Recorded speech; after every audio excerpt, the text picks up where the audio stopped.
there's a lot of work going on around lithium battery regulations right now. We're going to start with the transport of lithium batteries. We participate in the informal working group on the hazard classification of lithium batteries at the United Nations. And this working group has been going on for about 8 years now, hoping to get some resolution in the next 2. What they really want to do is determine, okay, what is the actual hazard of lithium batteries? When lithium batteries were first brought into the market, they were treated as flammable solids. And it was quickly understood that that's a terrible way of classifying lithium batteries. And so soon after that, they were classified as class 9, which is still not a great way of classifying lithium batteries. It doesn't really express what the hazard or the risk is in transporting these. And so right now we've been working for, like I said, the last 8 years on determining, all right, if you have lithium-ion cells or lithium metal cells or even sodium-ion cells, what's the hazard? So what happens if you put them in a thermal runaway? Do they propagate from cell to cell? Is there flammable gas that comes out?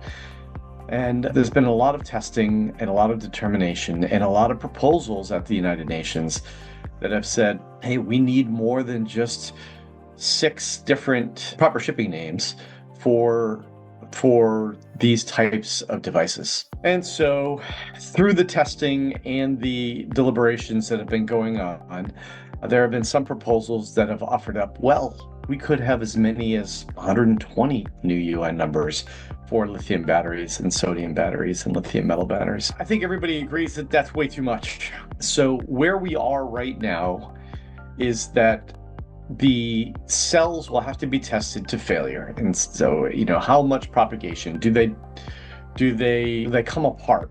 Do they propagate from one to one? Do they put off a lot of flammable gas? There's still some discussion on whether or not the flammable gas needs to be measured, or we just assume that it's all flammable or toxic gas coming from the different types of lithium-ion cells. All right, so all of that, what does that mean? That means that very likely within the next 2 years, the UN will decide to expand the number of UN ID numbers for lithium batteries, both metal and ion and sodium ion batteries, based upon the hazard that they present after construction. Now, that's starting with the cell level. That's one thing. But then, of course, you could test your battery. So if you have a very high hazard cell, but you put it into a battery pack with mitigation for preventing propagation from cell to cell or reducing the overall hazard. And there's even conversations around state of charge and whether or not that should be a mitigating factor in how to classify a cell or a battery. Well, so if you have a higher hazard cell and you put it in a battery system that does prevent propagation from cell to cell, then maybe your battery could be a lower classification. It could have more shipping conditions that are friendlier. So what we see coming is a little bit more complexity and a little bit more granularity down to the specific hazards of the cells and batteries. But with that granularity and complexity will come some relief on certain types of cells and batteries that represent a lower hazard. So that's the transport of dangerous goods. We expect at the end of this biennium in the United Nations, there will be a proposal brought forward by this working group that has more UN numbers and a breakout of how to determine what group or bucket you're going to fall into.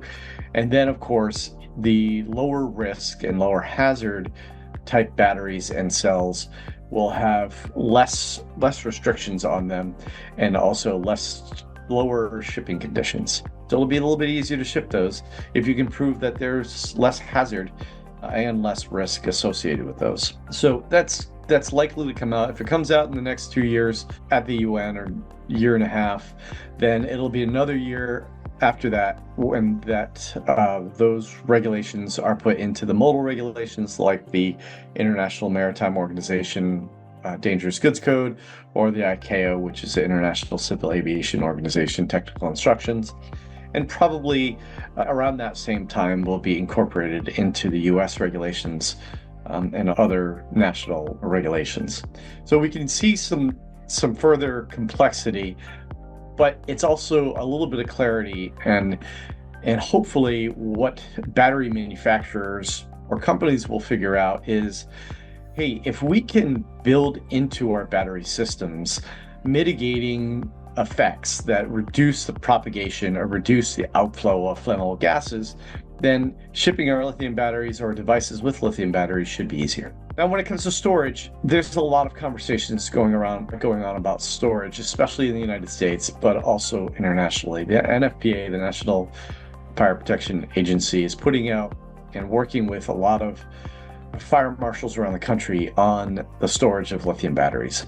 A lot of this is being driven by e-mobility, scooters, e-bikes, and also being driven by municipalities like New York City. You can imagine New York City in these apartment buildings, these high-rise apartment buildings where somebody's taking their scooter or their e-bike up to that 30th floor apartment and charging it. And then if that battery goes into thermal runaway, how is the firefighter going to deal with that? So storage, both personal storage and then storage in corporations, are being addressed by NFPA. And there's another number of new regulations that are going to be coming out. The challenge with storage requirements is that they are all adopted at the same time across the country. And so companies really need to work with their fire marshals and their authorities having jurisdiction, AHJs, to ensure that they can provide safety and explain what they're doing to mitigate any risks in storage of these lithium batteries to their fire marshals. So communicating with them, following certain standards, industry standards. Also, there's another entity out there that really brings a lot of weight to the storage of lithium batteries, and that's, of course, insurance companies. So know what your insurance company's regulations are or requirements are in the storage of lithium batteries. A leader in the insurance world is FM Global. They do the most research on the safety of storage of lithium batteries. They have put out a number of data sheets on the manufacture and storage of lithium batteries. And other companies are just taking those data sheets and saying, yep, we're going to hold you to these requirements as well. So make sure you're working with your insurance companies and your fire marshals so that they understand that you have practices that will mitigate the risks. A lot of companies are deciding to store their lithium batteries in closets or external buildings that will, again, if a battery goes into thermal runaway, it won't take your whole building down. One of the things that FM Global's data sheets call for are in-rack sprinkler systems and sprinkler systems that provide a certain amount of gallons per minute. You need to understand what are you doing to ensure that if a lithium battery that you either received or you've been working on or goes into some of your equipment, that the risk is mitigated by something, whether it's packaging, whether it's a cabinet, whether it's sprinkler systems, or whether it's storing these in an external building. Some of these best industry practices are very soon, within the next, I say soon in a regulatory sense, within the next 3 to 5 years, are very likely to be requirements. And so you want to be ahead of that game and ensuring that your company is mitigating the risks involved in that storage of lithium batteries. When it comes to the transport of lithium batteries, these are challenging when you're considering increasing granularity and complexity, because lithium batteries, yes, they are transported from their original manufacturer to the user, to somebody who's going to put it in their device. And that's one step of transport. But then, of course, you have the person whose device now that lithium battery is in. They have the information that the original manufacturer is going to provide them. Okay, so now what UN number do you use? Are you sure that the hazard that's represented by the manufacturer is the correct hazard? Are you going to perform testing on your own to ensure that you understand what the hazard of that lithium battery is? And then of course, then you have your end user, somebody who buys that device with a lithium battery in it. You are relying not only on the original manufacturer that's passed along information, now you're relying on the device manufacturer. And how are you supposed to transport that? There's a lot of pieces of the new transport provisions that are going to have to be figured out. I believe that there's going to be a transition period and some of that will have to be codified, and it may create some additional complexity.